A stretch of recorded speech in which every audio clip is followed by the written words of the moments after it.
Good evening, everyone. Thanks so much for joining us on this Sunday. I'm Lindsay Davis. Tonight, we are learning more about the shooting at Robb Elementary School in Uvalde, Texas, where a gunman ended 21 lives. The first major investigation into the incident outlined systemic failures and what its authors call egregious poor decision-making.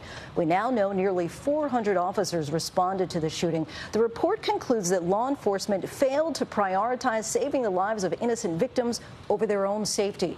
Officials say that police never set up a command post and that avoidant leadership could have contributed to the loss of life because of the delay in action to take the gunman down. But it's not definitive about if lives would have been saved with a faster response. Victims' families are now reacting to that report. One girl's grandfather says Texas law enforcement and the Texas government failed the students. We have team coverage tonight on that 77-page report that details the 77 minutes before police finally confronted the shooter.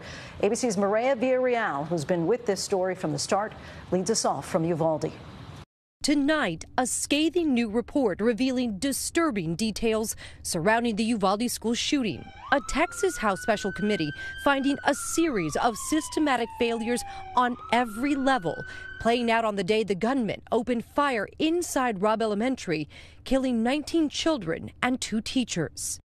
The 77-page preliminary report revealing that 376 law enforcement officers responded to the scene, the majority from federal and state agencies, stating law enforcement responders failed to adhere to their active shooter training and they failed to prioritize saving the lives of innocent victims over their own safety. Surveillance video inside Robb Elementary capturing the 77-minute attack. The shooter walking inside, accessing room 111 through a door with a lock that had been broken for months. According to the report, the majority of the 142 total rounds fired inside the building occurred before any first responders even entered, including approximately 2.5 minutes during which the attacker is estimated to have fired over 100 rounds. Law enforcement positioning themselves outside the classroom, but the committee pointing out police never set up a command post, contributing to a breakdown in communication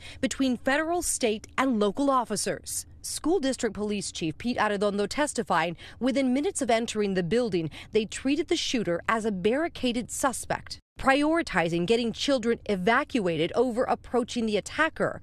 My thought was, we're a barrier, get these kids out. At 12:52, officers breaching the room. The committee stating, given the information known about the victims who survived through the time of the breach and who later died on the way to the hospital, it is plausible that some victims could have survived if they had not had to wait 73 additional minutes for rescue. The report also examined school safety measures that failed, saying Robb Elementary was inadequately prepared for an active shooter. The school's alert system, Raptor, delayed due to Wi-Fi issues. And no one had locked any of the 3 exterior doors to the school's west building, giving the shooter unimpeded access. Had school personnel locked the doors as the school's policy required, that could have slowed the progress for a few precious minutes. A possible motive also revealed in the report. The shooter was a former student of Robb Elementary School and actually attended 4th grade inside room 111. His former teacher testifying he was bullied that year. The committee concluding the 18-year-old had no prior experience with firearms, and May 24th was likely the first time he fired a gun. Several officers in the hallway or in that building knew or should have known there was dying in that classroom, and they should have done more, acted with urgency. They believe this report to be the most complete telling to date. But after weeks of conflicting accounts from state officials, some families are skeptical. Do you trust this investigation? No. It started with lies from the beginning. Today, they were given the chance to pick up copies of the report and view the video in full. Grace Valencia lost her nephew, 𝗬𝗂𝗧 Garcia.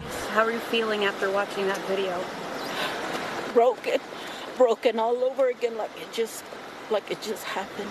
They get paid to protect, to serve, and they didn't do nothing. 𝗬𝗧's father hoping the report leads to wider change. Whatever I see in this report's not going to bring my son back, but we need to prevent it so somebody else won't lose their son, or their daughter, their kids. Those grieving families say that this needs to be the last time this happens at a school. Maria Villarreal joins us now from Uvalde. Maria, tell us about the officers who finally made the decision to confront the gunman, and now what happens next. We know, Lindsay, those officers are actually Border Patrol agents. They were given the go-ahead to breach the classroom door, not by Pete Arredondo, but in fact by their superiors out of Washington, D.C. So they walked right past everybody in the hallway. They moved forward and they shot that suspect after opening the door and catching him by a closet. What happens from here is still a little bit unknown. As of right now, no charges have been filed against anyone. We do know the district attorney is still reviewing this case as we speak. But there has been a little bit of fallout here in the city of Uvalde. At least one person has been put on leave, the acting police chief who was actually on site that day.